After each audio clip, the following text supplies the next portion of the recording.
안녕하십니까. 한방TV 웰빙 스튜디오 피부질환 강의를 맡고 있는 한의학 박사 박치영이라고 합니다. 오늘 다루고자 하는 피부질환은 지루성 피부염입니다.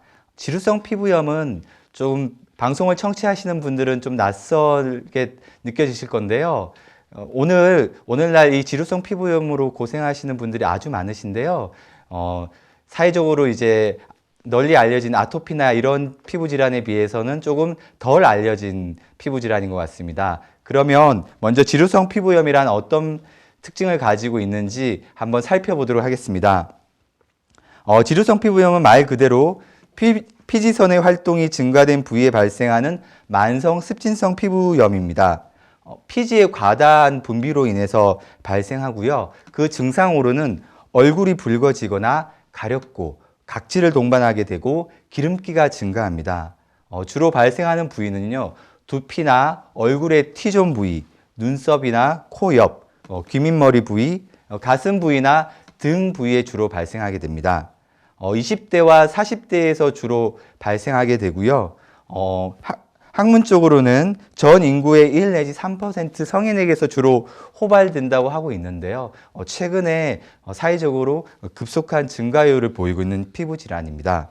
앞서 말씀드린 것처럼 증상의 호전과 악화가 반복되는 만성적인 습진성 피부염이라고 할 수 있습니다. 지루성 피부염이 주로 성인에게서 많이 발생하는데요. 소아에게서도 돌이 안 된 소아에게서도 주로 발생하게 되는데요. 이때는 아토피 피부염과 각별한 주의가 필요하다고 할 수 있습니다. 왜냐하면 소아에게서 발생하는 지루성 피부염과 소아에게서 발생하는 아토피 피부염은 그 증상이 무척 비슷하기 때문에 쉽게 잘 감별이 되지 않습니다. 그런데 치료법은 정반대로 진행되게 됩니다. 제가 이제 그 차이점에 대해서 상세하게 설명을 드리겠습니다. 소아에게서 발생하는 아토피나 지루성 피부염은 대개 발생 시기는 거의 비슷합니다. 생후 1개월 내지 2개월, 돌 이전에 주로 발생하게 되고요. 아토피 같은 경우에도 얼굴이나 뺨이나 이마, 팔다리 접히는 부분에 많이 발생하게 되잖아요. 알려진 것처럼. 지루성 피부염도 얼굴에 주로 발생하게 되기 때문에요. 얼굴에 발생한 소아 아토피 피부염과 쉽게 잘 감별이 가지 않습니다. 증상도 거의 비슷하고요. 근데 이제 이 아토피 피부염과 지루성 피부염은 그 치료 방향성이 있어서 약간은 좀 다른 치료법이 필요합니다. 말 그대로 아토피 피부 질환은 피부 자체가 건조하기 때문에 보습에 각별히 유념하셔야 된다는 것은 널리 알려진 사실이죠.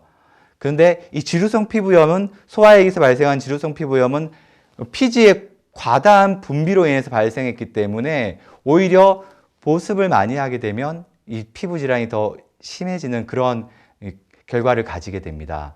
따라서 얼굴에 만약에 우리 아이의 얼굴에 우리 소중한 아이의 얼굴에 피부염이 발생하게 되면 그것이 아토피성 피부염인지 아니면 소아 지루성 피부염인지에 따라서 보습을 적절하게 해야 되는지 혹은 보습을 오히려 하지 않고 피지의 분비를 억제하는 것이 더 좋은지 이런 이제 큰 치료의 방향성에 있어서 조금 차이가 있기 때문에 반드시 전문가에게 정확한 증상과 진단을 받는 것이 중요하다고 할 수 있습니다.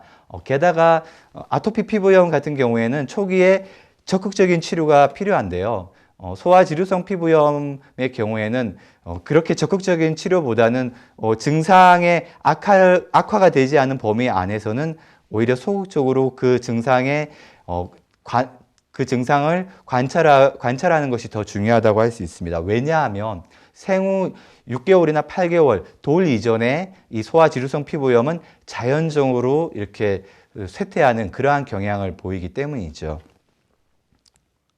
소아에게서 이제 특히 소아의 얼굴이나 두피에서 각질이나 인설이 있거나 기름기가 있게 되면 아토피 피부염과 정확하게 감별하여 치료하는 것이 무척 중요하다고 할 수 있습니다.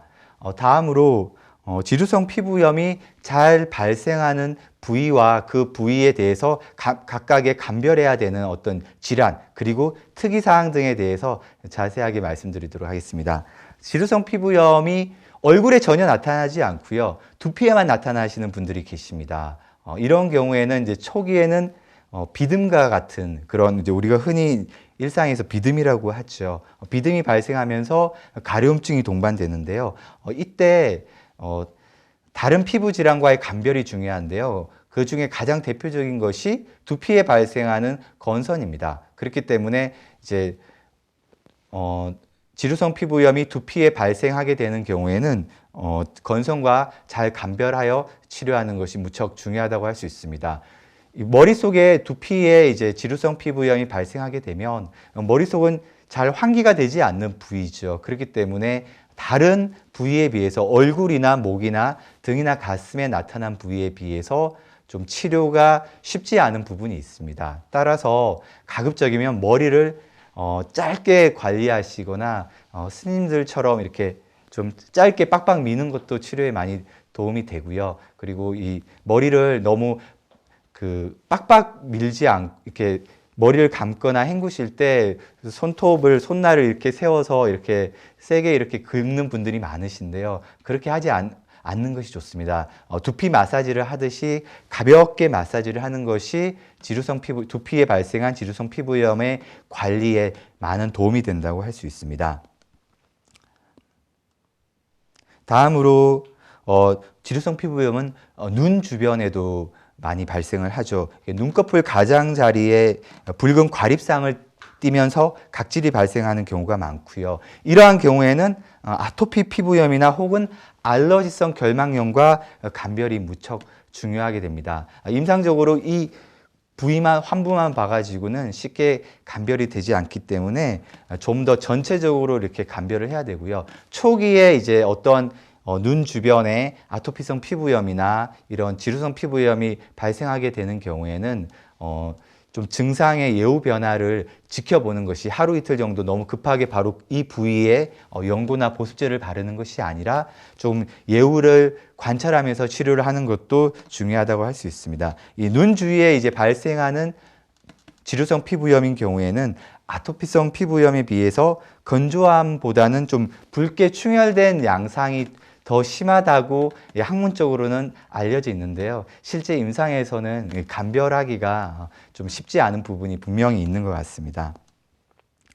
다음으로 지루성 피부염이 잘 발생하는 부위는 얼굴에서 특히 이제 미간 부위입니다. 이 미간에 이제 주름이 있고 이 미간의 눈썹 주변에서도 잘 발생하는데요. 이 붉은색의 이제 홍반을 띠고 미세한 각질이 발생하는 경우가 많고요. 그리고 눈썹 속에도 각질이 발생하는 경우가 있습니다. 가렵고 이제 심한 가려움이 동반되면서 염증이 심해지고 이후에는 이제 진물이 발생하는 경우도 있고요. 다음으로 이제 지루성 피부염이 잘 발생하는 부분은 귀 주변입니다. 귓바퀴 쪽이나 혹은 귀 안쪽으로도 지루성 피부염이 쉽게 발생하게 되는데요. 이때 이제 귀가 붓거나 진물이 나거나 혹은 각질이 생기거나 심한 가려움증이 동반되게 됩니다. 이 귀에 생기는 것은 귀에 이제 지루성 피부염이 발생되는 것은 아주 특징적인 소견인데요. 근데 이제 이때도 귀에 발생하는 외이도염이나 혹은 건선과의 감별이 중요합니다. 중이염이라고 많이들 들어보셨죠, 그죠? 이게 중이염 외부에 고막 외부에 외이도염이 쉽게 발생할 수 있는데요. 이러한 경우에도 지루성 피부염과 쉽게 이제 감별이 되지 않고요. 또 게다가 건선도 귀 주변에 발생하는 경우가 많습니다. 그렇기 때문에 이러한 질환과 감별하여서 치료를 하는 것이 중요하다고 할 수 있겠죠. 다음으로 지루성 피부염의 아주 특징적인 소견 중에 하나인데요. 코 주변에 특징적으로 이렇게 지루성 피부염이 발생하는 경우가 있습니다. 광대뼈와 코 사이 주름 부위에 붉은 홍반이 발생하고요.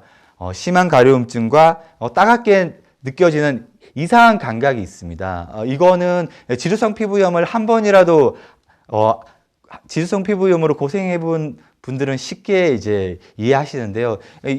여기에 뭐 벌레가 기어가는 느낌이나 혹은 스물스물한 그런 느낌, 하여튼 이상한 감각이 동반되게 되어 있습니다. 평상시에는 괜찮다가 지루성 피부염이 이제 심해질 때쯤 되면 이제 그런 이상 감각들이 발현이 되기 때문에 내일이면 혹은 모레 정도면 나빠지겠구나. 이렇게 이제 지루성 피부염을 오랫동안 앓으신 분들은 이런 말씀들을, 이런 호소들을 하시곤 하시죠. 각질이 발생하는 경우도 많고요. 좁쌀이나 콩알 많은 홍반이 발생하는 경우가 많습니다. 코 주변으로 코가 있고 입술이 있으면요. 이 코 주변으로 아주 특징적으로 이렇게 둥근 모양의 이런 대칭을 그리는 경우가 많거든요. 이런 식의 어떤 피부염이 발생하는 경우에 10중 8구 지루성 피부염이 일 확률이 많습니다. 따라서 이러한 경우는 이제 지루성 피부염의 아주 특징적인 소견이 된다고 할 수 있겠죠. 근데 만약에 이제 이러한 증상들이 나타나지 않고 다른 부위에 나타나는 경우에는 다른 피부 질환과 정확하게 감별하여서 치료하는 것이 필요하다고 할 수 있습니다.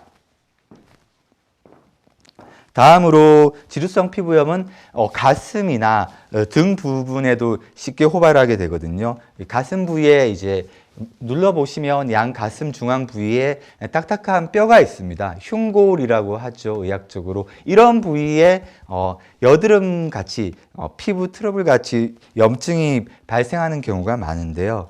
이때 이제 가슴 여드름이나 등 여드름으로 오인하시는 경우가 종종 있는 것 같아요. 이 여드름은 코메도라고 하는 그런 어떤 여드름 씨라고 그러죠, 일반적으로. 이 여드름 씨가 존재하기 때문에 이게 이제 그렇게 하시면 안 되는데, 면봉이나 손으로 이렇게 눌러서 이렇게 집에서 짜는 경우에는 특이한 그 여드름 씨가 나오게 되죠. 근데 지루성 피부염은 그러한 코메도 여드름 씨가 존재하지 않고요. 이렇게 억지로 짜게 되면 농이나 염증 혹은 피만 이렇게 나오는 경우가 있습니다. 근데 하여튼 여드름 치료나 지루성 피부염 치료에 있어서도 집에서 혼자 이렇게 짜거나 하는 건 좋지 않기 때문에 제가 이제 의학적인 감별 부분에 있어서 이제 말씀을 드린 부분이라고 할 수 있습니다.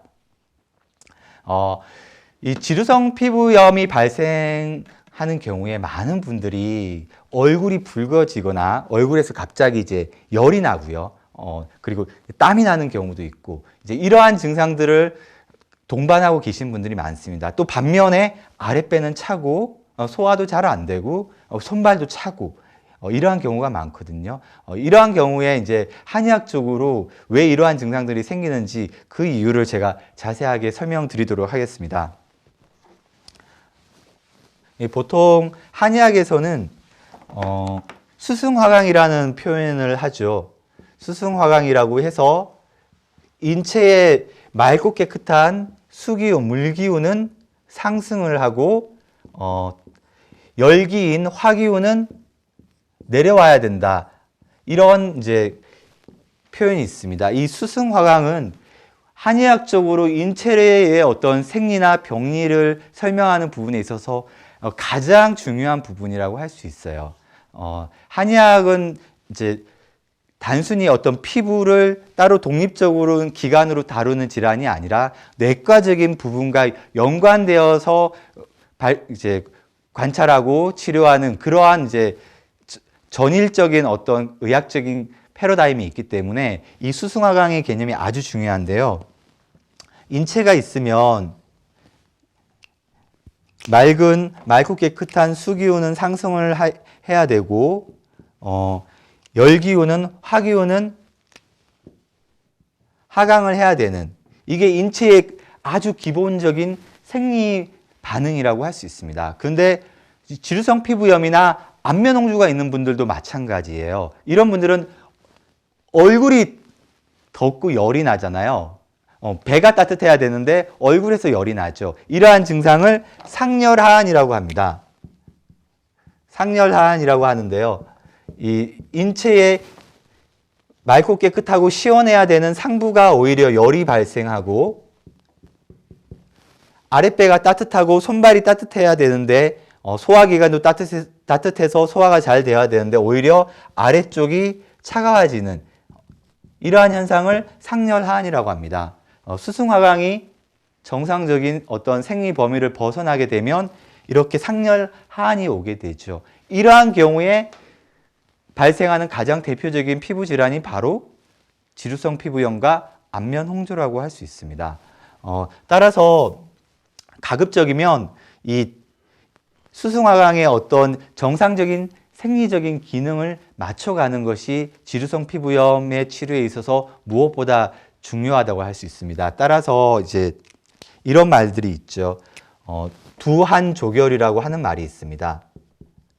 머리 두자를 쓰고 발족자를 쓰는데요. 머리를 차갑게 하고 발을 따뜻하게 하라는 그런 말이에요. 수승화강을 원활하게 하기 위해서 상열하한을 치료하기 위해서 두한조결을 하라는 말씀이죠. 머리를 시원하게 하고 오히려 배를 따뜻하게 하고 발을 따뜻하게 하고 또한 이런 표현도 있습니다. 두무냉통 복무열통이라고 하는데요. 이건 어떤 의미냐면요. 머리 쪽은 차가워서 병이 안 생기고 배는 따뜻해서 병이 안 생긴다. 이런 좀 약간 어려운 말인데요. 결국 두한조결이라는 표현과 똑같은 의미가 되겠죠. 인체의 상부는 시원하게 하고 인체의 아래 하부인 다리와 배는 따뜻하게 하라는 말이 됩니다. 이 두한조결과 두무냉통 복무열통을 하기 위한 가장 좋은 치료법 중에 하나가 바로 반신욕이 아닐까 합니다.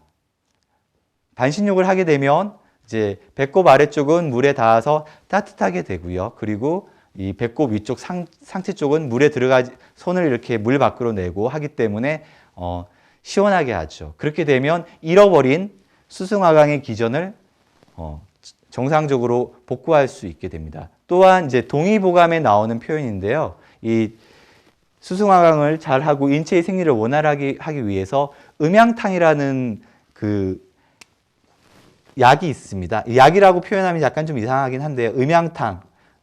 말 그대로 이제 탕이라고 하면 이제 어떤 한약을 떠올리기 쉬운데요. 이 맹물입니다. 근데 어떻게 만들어진 맹물이냐면요. 따뜻한 물입니다. 따뜻한 물을 먼저 받아야 됩니다. 항상 따뜻한 물을 먼저 받고 그 다음에 바로 차가운 물을 받아서 이제 마시는 거죠. 이걸 이제 음양탕이라고 하는데요. 혹은 생숙탕이라고 하기도 합니다. 말 그대로 이제 맹물인데 이 맹물이 만들어지는 원리가 따뜻한 물에 차가운 물을 바로 섞어서 이렇게 마시는 거죠. 그렇게 마시게 되면 아랫배는 따뜻해지고요. 위쪽은 차가워지는 이런 수승화강의 어떤 정상적인 생리를 맞출 수 있게 됩니다. 이러한 이제 수승화강이 원활하게 되면